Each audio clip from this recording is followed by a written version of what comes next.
一场大雨把河堤冲垮，困住了江边酒楼里的人，也因此牵出了一场灭口案。成都市晋江城第一大酒楼望江楼的顶楼3层被知府孙泽宏给全部包下了。他正在设宴为押解采花大盗花冲回京受审的锦衣卫总旗高成斌和顺天府差头王志博送行。王志博看着孙泽宏对高成斌的奉承样，心里很不是滋味。谁都能看出来，孙知府这顿送行酒是要巴结锦衣卫的，自己这个差头只不过是沾了个光而已。因为是在出公差，高成斌坚决辞了孙泽宏的劝酒，而在一旁小桌吃饭的花冲却是大吃大喝。他也想开了，反正到了京城也活不了，不吃白不吃。一伙人正在推杯换盏地应酬着，突然天空一个炸雷响起，暴雨倾盆而下，晋江大堤被瞬间冲溃，坐落在江边的望江楼首当其冲，滔滔江水很快就漫过了1楼的半层。望江楼老板范文豪气喘吁吁地跑上3楼，说现在只有上面2层还没有被水淹没，如果没有人来救，那就只能等着大水自己退下去了。花冲哈哈大笑道：哈哈，想不到老子临死还拉了几个垫背的，赚了。王志博抬手就给了花冲一耳光，冷笑着说道：哼，我们绝对能脱难，只有你是死定了。高成斌一皱眉，让范文豪稳住楼下的食客。这顶层押解着重犯，不容有失。他话还未说完，一个中年人就冲了上来，说自己的小妾怕是要生了，让范老板想想办法。原来这人乃是成都市晋江城首富王志成，他一直膝下无子，好不容易盼到爱妾怀了身孕，没想到这次带他来望江楼吃饭，竟然遇到了这么厉害的天灾。小妾如意受到了惊吓，动了胎气，可能要早产了。范老板为难地表示，接生得请稳婆，现在大水封门也出不去啊，不如先让小女兰儿去照顾一下夫人，希望她能坚持到脱险之时。范老板和王承志下了楼，高成斌走到窗边，靠着栏杆往外看了看，看着一片汪洋，喃喃地道：奇怪，江堤怎会如此不堪一击，瞬间就被击垮了呢？孙泽宏脸色微微一变，花冲接口道：这有啥可奇怪的？筑堤时偷工减料，贪污公款了呗。王志博怒道：你再胡言乱语，就把你的嘴给堵上。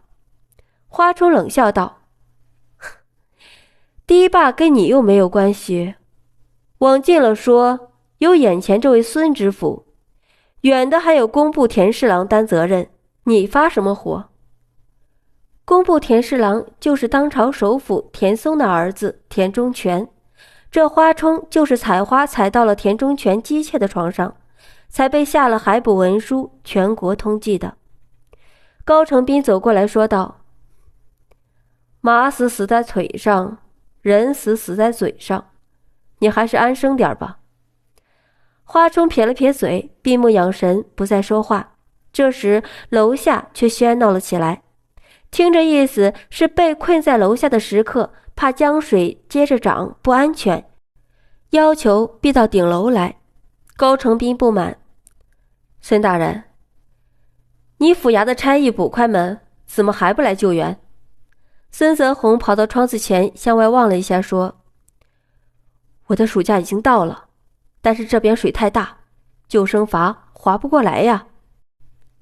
高成斌看了看已经小了不少的雨，心想那就只能等雨停水退了。他跟王志博约定好，到了晚上2人分工，一人守着前半夜，一人看着后半夜，盯死花冲。夜幕降临了，3楼只剩下高成斌、王志博、花冲和孙泽宏。高成斌和孙泽宏趴在桌子上睡着了，花冲睡不着，他百无聊赖地走到了窗子边，往外张望。王志博悄悄地走到他的身后，伸手就要将他推出窗外。忽然一声惨叫声划破了夜的寂静，花冲本能地回头望向了楼梯口，王志博赶紧将手收了回来。范文豪跑上来说，2楼的王家小妾又阵痛了，可楼下都挤满了人，没有办法生孩子，所以要把她转到3楼来。王志博刚要反对，已被惊醒的高成斌点了点头说道：可以，一身2命呢，应该照顾的。王志博只能眼睁睁地看着王承志和范文豪将如意给抬了上来，所幸3楼的包间不少，关上门也可以互不干扰。高成斌问范文豪，这大水不知道几天才能退去，望江楼里的食材还有多少？范文豪愁眉苦脸的道：本来酒楼最不缺的就是米面粮油，可是大部分都储存在1楼和地窖，现在都已经被水给泡了，也无法下去拿。虽然望江楼的每一层都有一个厨房，但是食物非常的有限。高成斌在范文豪的陪同下到厨房里转了转，估摸了一下，现有的食材顶多够顶楼这几个人吃3天的。高成斌向大家宣布，从现在起，每人每天只能吃1顿饭。陪着如意待产的是范文豪的女儿范小兰，当即反对说，孕妇的饮食量不能减。高成斌只冷冷地抛下一句话：现在这里是我做主，谁不愿意服从就离开3楼。天亮了，小雨还是淅淅沥沥地下个不停。高成斌望着窗外泛滥的江水，若有所思。花冲嚷着口渴，王志博居然亲自去厨房倒了1碗热水端来，没好气地往桌上一放。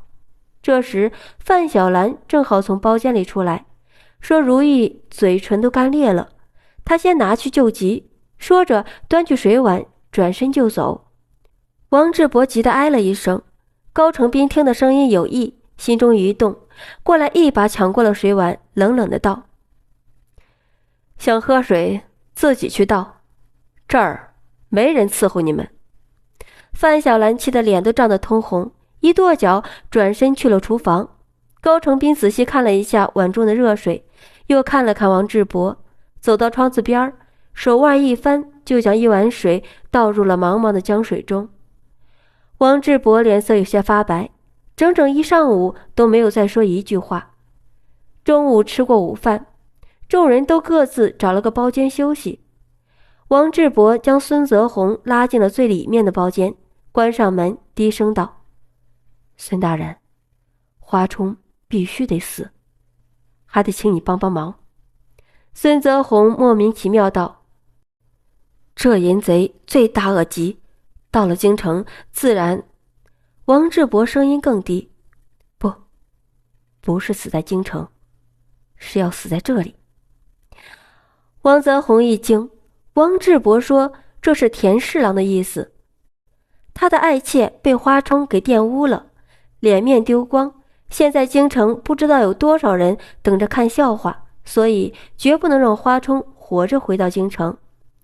孙泽宏犹豫不决。王志博说：这也是为了孙大人你好，晋江大地崩溃，你难辞其咎，还得靠田侍郎帮你开脱。孙泽宏听了这话，终于点了点头。忽然门外一声微响，王志博拉开门，只看到一个笨拙的背影。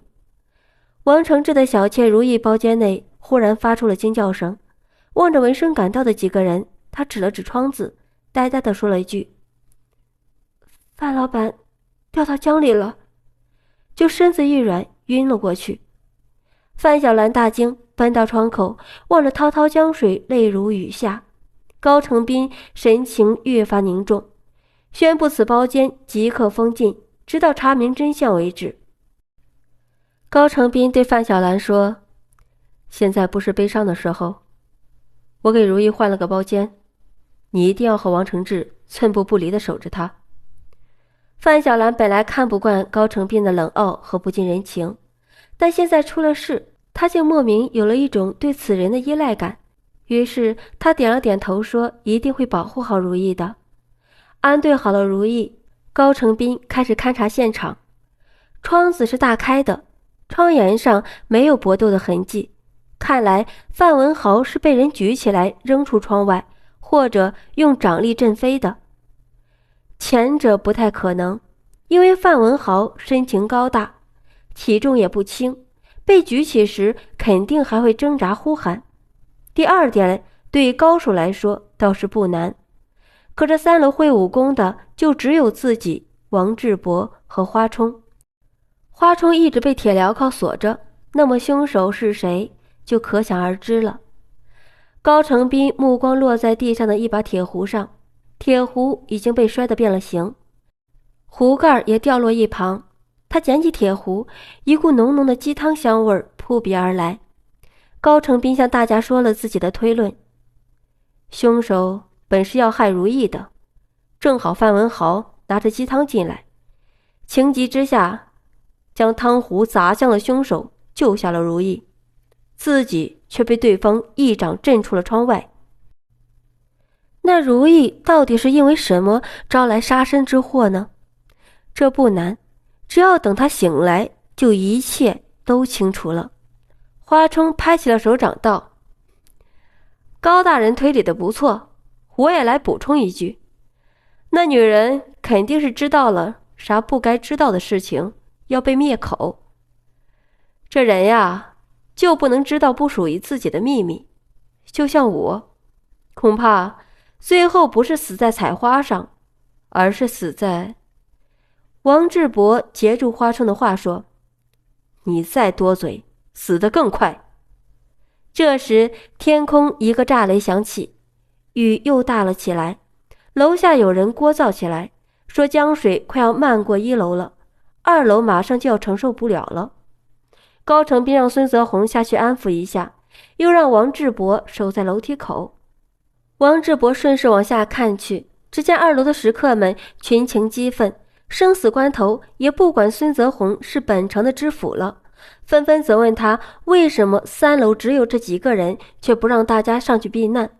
他们当官的就可以耍特权吗？最后竟然动起手来，眼看孙泽宏就要被推倒，要是发生踩踏，那可就危险了。王志博连忙冲下去救孙泽宏。花冲趁机对高成斌道：我当晚在田府采花，完毕后路过田中全的书房，无意中听到了一桩秘密，正是关于这锦江大堤工程的。高成斌摆摆手：你别告诉我，我知道了，估计也得死。你要想活着到京城，就得听我的。第一声刚跟花冲说了2句，王志博就护着孙泽宏狼狈不堪地逃了上来。孙泽宏的官服都被扯破了，王志博嘟囔了嘴：这些刁民真该死。一眼看见高成斌站在花冲身边，心说坏了，如今不该让他俩有机会单独接触的。花冲脸上露出了得意的笑容，高成斌忽然意识到被他给耍了。现在无论自己是否知晓田中全的秘密，在王志博的心中都有了知情的嫌疑。花冲已经成功地将2人的命运给绑到了一起。雨越下越大，江水已经漫过了1楼。范小兰说她决定把2楼的食客们分流一半到3楼。王志博反对，范小兰坚定地说：这9楼是我范家开的，家父不在，就暂时由我接手，我有责任保护客人的性命。王志博冷笑道：哼，现在是高大人做主。高成斌微微一笑：我同意分流，范姑娘，下去领人吧。王志博气恼地望向了高成斌。高成斌走到他身边，低声道：你是不是想激起民变？就算那些食客不会武功，生死关头拼起命来也是很可怕的。王志博勉强咽下了这口气，花冲一副等着看好戏的神情。孙泽宏暗叹：乱了，越来越乱了，后面的局势自己是掌控不了了。唉，能不能逃过这一劫，听天由命吧。范小兰把带上来的20几个食客安置到了各个包间中。高成斌朝他和孙泽宏招了招手，3人走到窗边。高成斌说，现在多了这么多人，3楼厨房中的食物也就够今晚一餐的了，问他们有啥办法。范小兰低声道，这些食客都年轻力壮，就算2、3天不吃饭，估计也饿不死的。我只担心如意，想多留一些食物给他。高成斌冷笑道，人性都是自私的，你最好是偷着藏一点食物和清水，若是让那些食客知道了，可不管如意是不是孕妇，都会抢。你看方才他们对待孙大人的态度就知道了。孙泽宏愤愤地道，可不是，我的衣服都被他们给扯破了，那些人太……话没说完，就听见咕咕的叫声，一只雪白的鸽子飞到了窗沿边上。孙泽宏惊喜道，这是府衙的信鸽，难道有好消息？他从信鸽脚上绑着的小竹管中抽出了一个细小的纸卷，展开一看，乐得合不拢嘴。在城外驻军的林参将2天前已经请示了朝廷，如今已经得到了批复，说大水3日不退，可开闸泄洪。随即一皱眉叹道，唉，只是这样一来，锦江下游的几个村子就要被淹没了。高成斌摇摇头，这也是没有办法，不过泄洪前光是疏散村民转移物资也需要些时间，咱们至少还得坚持3、2天。孙泽宏说，无论怎样总是有希望了。他刚要将鸽子放走，高成斌说，等一等，既然能通消息了，就给你的属下写张字条，让他们顺江而下，去搜救一下范老板吧，希望他还有救。范小兰这1天1夜无时不在惦记父亲的生死，但却因被困在这里而毫无办法。他也是一直在强撑着，如今见高成斌此举，心中充满了感激。入夜后，食客们纷纷从包间出来，到大堂要求吃晚饭。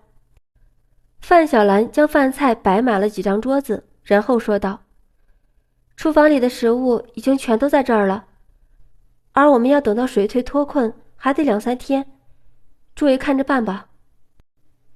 这些人互相瞅了瞅，心想车到山前必有路，还是先顾眼前，别让其他人将食物吃光了，自己可就亏大了。看着这20几个大男人围着饭桌狼吞虎咽起来，高成斌、范小兰和孙泽宏无奈地摇了摇头。吃饱喝足，食客们又都回到了各自的包间。花冲死活都要赖在大堂里，他是怕进了包间那种封闭的狭小空间，被王志博伺机害死了都没有人知道。深夜，望江楼寂静无声，每个人都各怀心思，难以入眠。忽然一声声惨叫声响起，原来是如意从昏迷中痛醒了，她这回是真的要生了。在范小兰手忙脚乱的协助下，如意终于产下了一个男孩。一旁的王承志狂喜大叫，儿子，是儿子，我王家有后了。守在门外的高成斌听见母子平安，放下心来。他望了望窗外的沉沉夜色，一个小生命的诞生，给身处危险境地的他带来了无尽的鼓舞与希望。天亮了，食客们从包间里出来，嚷嚷着要吃早饭。高成斌冷冷的道，诸位记性不好吧？昨晚范姑娘已经将所有的食物都拿出来了，不是被你们一扫而空了吗？花冲阴阳怪气的道，真是所有的？这人呀，都是有私心的，给自己私藏一点儿也说得过去。食客们立即被煽动了，有的干脆跑到厨房去搜，回来后说里面什么吃食也没有了。花冲冷笑道：“都说是私藏了，还会放在厨房吗？”要说此时最想要花冲死的，不是王志博和孙泽宏，而是高成斌了。他简直想一刀劈过去，让这个挑事的混蛋永远闭上嘴。片刻后，高成斌平复了一下心情，他想到了花冲的用意，场面越乱，他越安全。王志博也看出了这一点，但是他决定将计就计。虽然花冲的挑拨让食客们产生了怀疑，但他们搜不到吃食，暂时也没有办法，只好将就着挨过了这顿早饭。临近中午时，如意的孩子因为没有奶水吃，饿得哇哇直哭。范小兰怕人发现，也不敢去厨房烧火熬点米粥。幸好之前她偷偷留了2只卤猪手，就藏在袖子里带给了如意，希望能催出奶水喂孩子。范小兰刚走过大堂，王志博看似无意地撞了她一下，油纸包从袖子里掉了出来。王志博飞快地俯身拾起，打开一看，嚷道：“这怎么还有2只猪手啊？”说着将油纸包扔到了饭桌上。能来望江楼吃饭的都是有钱人，啥时候挨过饿呀？早饭没吃已经火大了，现在一看见卤猪手，都顾不得身份地位了，一齐扑向了桌子，最后竟然你推我打，群殴了起来。高成斌本来看着这一群人在冷笑，忽然在喧闹中听得凌厉的破空声响起，他循声望去，只见一把茶壶正飞向了花冲。花冲被锁在椅子上，无法躲避。高成斌抬手，一支袖箭射出，茶壶中箭，方向一偏，摔在了地上。花冲见着茶壶袭来的力道惊人，若是被击中头部，那是必死无疑的，心中后怕不已。高成斌走到他身边，低声道：“你想捣乱自保，可也有人想趁乱害命呢，所以你最好给我老实一点。”王志博又一次失手，他气急败坏地将孙泽宏拉到了一边，低声道：“为今之计，只有先将高成斌给做掉，有他在，就杀不了花冲。”孙泽宏一惊，花冲是个大淫贼，本就该死。王志博要求他协助暗杀，还可以勉强答应，但是高成斌是锦衣卫总旗，至正七品，杀他就是杀朝廷命官。最重要的是，看到这4天来高成斌的所作所为，孙泽宏感觉高成斌重义道，有良知，又怎么忍心下手呢？王志博见孙泽宏迟疑，索性对他交了实底。花冲当晚在田府采花后，路过田中全书房，听到了田氏父子关于侵吞晋江大坝工程款的对话。可惜因为府中的护卫们能力太差，打不过花冲，让他给跑了。侵吞筑堤工程款，孙大人你也有份儿。花冲若是活到了京城，为了保命，绝对会把这件事给宣扬出去，到时候阁老和侍郎大人总能洗脱自己。不过这戴罪羔羊恐怕就非你莫属了。王志博冷笑道：“现在花冲肯定也已经把这个秘密告知了高成斌，只有把他俩都杀了，才能确保安全。”孙泽宏疑惑道：“你也知晓这个秘密，你就不怕被灭口？”王志博得意地笑了笑说道：“再给你交个底儿吧，我早已认了田阁老为义父，田侍郎就是我的义兄，他们又怎么会杀了我呢？”孙泽宏暗暗心惊，真是人不可貌相啊！自己在望江楼摆着送行酒，原本只是为了讨好深以为锦衣卫的高成斌，可万万没有料到，一个毫不起眼的差头会有这么深厚强大的背景和靠山。孙泽宏只得违心的点了点头，王志博就低声把计划给说了。他要利用人性的自私和贪婪，亲手将高成斌和花冲葬送在茫茫的大江之中。高成斌远远地看着王志博和孙泽宏，直觉感到他们一定在谋划着什么。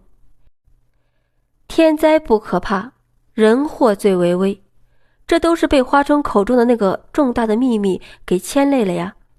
高成斌脑中灵光一闪，他对花冲低语道：你费尽心机要把我跟你生死绑在一块儿，这点你成功了，不过结果只会是咱俩一起死而已。如果你现在听我的，我保你能活着到达京城，之后就看你自己的造化了。接着他把自己的对策告诉了花冲，花冲听后眼睛一亮，知道自己暂时有救了。天色渐渐暗了下来，一天水米未进的食客们也不回包间了，全都聚集在了大堂中。看着被困的并不是只有自己，他们竟能在危险之中感到了一丝安慰和希望。天又亮了，太阳还是没有出现，阴沉的天空依旧风雨交加，食客们正在有气无力地抱怨着。忽然楼梯口涌上来了2楼的食客，原来江水已经漫过了第2层，绝不能让他们上来，3楼已经人满为患，楼下的人们再涌上来，3楼一定会负荷不了而塌陷的。3楼的食客们堵在了楼梯口，2楼的人为了求生已经红了眼，混战一触即发。王志博忽然高声道：2楼的食客也是我大明的子民，有生存的权利，不能弃他们的性命于不顾。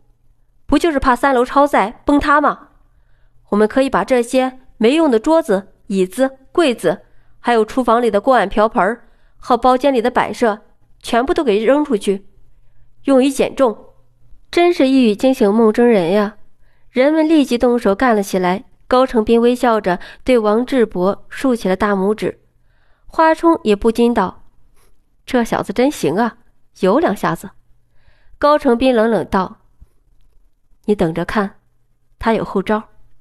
果然，王志博等大家扔完东西，就开口提议扔人了。诸位，咱们应该将这个十恶不赦的采花淫贼花冲也给扔出去，他不配占用大家的生存资源。王志博，你这个混蛋，你还真够阴险呀！花冲破口大骂。高成斌知道，只要自己反对，就会成为大家的敌人。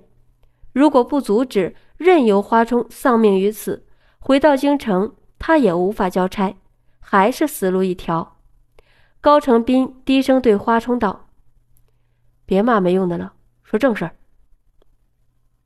花冲想起昨天高成斌教给他的保命绝招，要想知道了一个秘密不被灭口，就要把这个秘密变成不是秘密。于是花冲狂喊起来：王志博，你处心积虑要杀老子，是因为我知道了田松父子的大丑闻。大家知道为什么会被困于此吗？这不是天灾，是人祸。锦江大坝被暴雨一冲击垮，是因为身为工部所侍郎的田中权贪污公款，中饱私囊。王志博被田氏父子收买了，要杀我灭口。众人震惊了，齐齐望向了王志博。王志博万万没有想到花冲会来这一手，他看着高成斌得意的微笑，知道这一定是他的收益，心中恨得咬牙切齿，勉强道：大家别上当，这都是栽赃陷害，这淫贼是为了保命。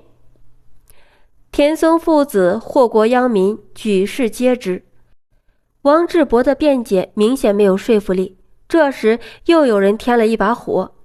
如意抱着孩子挣扎着从包间来到了大堂，指着王志博道：范老板就是他害的。那天我去厕所回来时，无意中听到他和孙知府的密谈，说要暗杀这个采花贼，我被他们发现了，这差头就追到我的包间要杀我，正好范老板进来救了我，却被他一掌给震出了窗外。